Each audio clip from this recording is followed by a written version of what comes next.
Patreon.com/Kaplan. The very concept of grace was like a tantalizing bait, dangling in front of me as I navigated the treacherous waters of mainstream Christianity. On one hand, the idea of receiving undeserved favor from God was tempting beyond measure. But on the other hand, the notion that no one could ever truly earn this grace because of our inherent sinful nature gnawed at my soul. Despite my desperate attempts to seek understanding from others, I was met with the same robotic response every time. Grace is undeserved and unquestionable. To question it was to doubt, and doubting was a sin. Yet, I refused to give up on grace. It held too much allure for me to simply let go. So I embarked on a journey to find answers on my own, scouring the pages of my Bible for any sign that grace could be something earned rather than freely given. Was there even a sliver of hope within its pages, a glimmer of light that would support my belief in earning grace from God? The initial obstacle was to boldly challenge the traditional interpretation of the Bible, risking excommunication and eternal damnation. I had been drilled with the belief that only the New Testament held the key to salvation, and any deviation from this doctrine would lead to swift condemnation. The fear of hell and the terrifying thought of being cut off from God's grace had paralyzed me for years, preventing me from truly reading and understanding the raw words of the Bible itself, rather than relying on manipulated interpretations forced upon me by others. As I delved deeper into the history of the Bible, a fire ignited within me.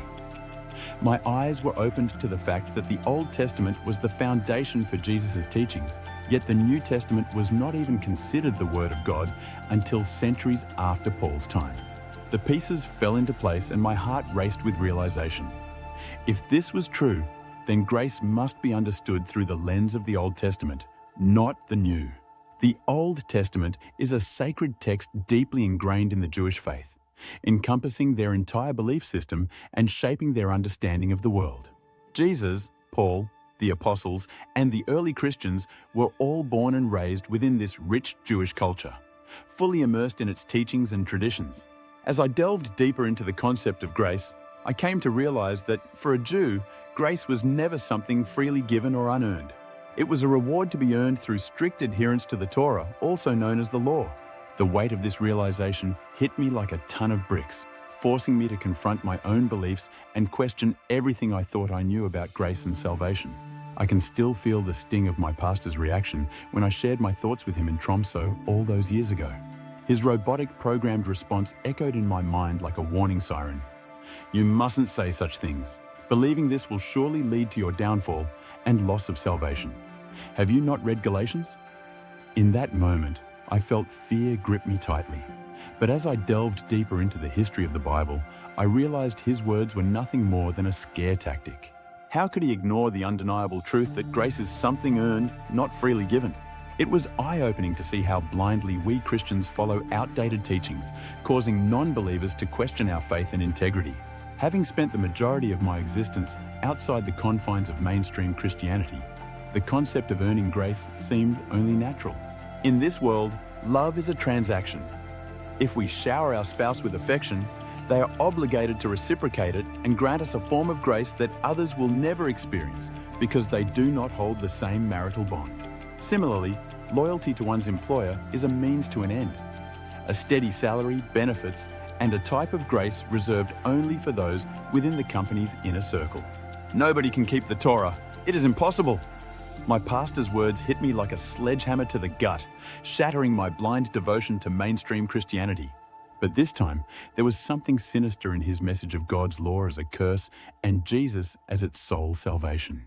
You're saying without Jesus we'd all be lost and living in chaos, I retorted, feeling my blood boil with frustration and indignation. But what about non-Christians who still have morals and values?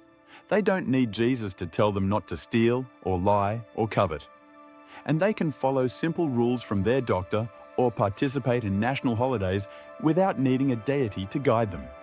The foundation of my faith trembled under the weight of these questions, and I could feel my voice shaking with righteous anger. Why is it that most Christians can easily celebrate Christmas and obey their doctors, but when it comes to following a kosher diet or honoring God's feast days, suddenly it's impossible? Is this really about choice? I challenged my pastor with conviction, but he only responded with dismissive contempt. We are not Jews, he spat out before abruptly dismissing me. My eyes burned with unshed tears as I left, realizing that perhaps the true test of one's faith lies in being willing to question and challenge even your own pastor's teachings. The words of my pastor reverberated in my mind as I stormed out of the church, my heart racing with anger and confusion. "We are not Jews," he had declared, his face twisted with disdain.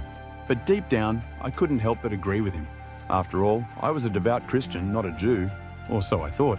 Yet my mind raced back to my days in primary school, where I learned about Jesus, Paul, and the early Christians, all Jews.